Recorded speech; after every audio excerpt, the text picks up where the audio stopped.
Hello दोस्तों, आज हम ज़बूर 19 उसकी पहली आयत को मिलकर सीखेंगे।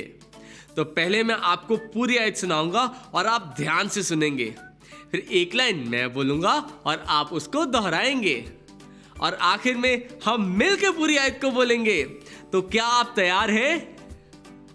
अब मैं आपको पूरी आयत सुनाऊंगा और आप ध्यान से सुनेंगे। आसमान खुदा का जलाल जाहिर करता है और फिजा उसकी दस्तकारी दिखाती है। ज़बूर 19 पहली आयत। अब एक लाइन मैं बोलूंगा और आप उसको दोहराएंगे। आसमान खुदा का जलाल जाहिर करता है और फिजा उसकी दस्तकारी दिखाती है।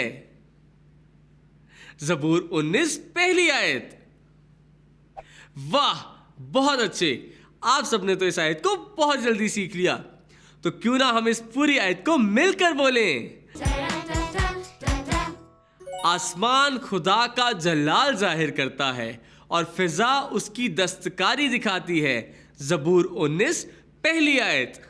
क्या बात है दोस्तों, आज आपने मेरे साथ मिलकर बाइबल की एक नई आयत को सीखा। इस आयत को हमेशा याद रखें और दोस्तों को भी सिखाएं। अगली दफा मिलेंगे और साथ सीखेंगे बाइबल से एक नई आयत। तब तक के लिए बाय बाय। रोज की रोटी खा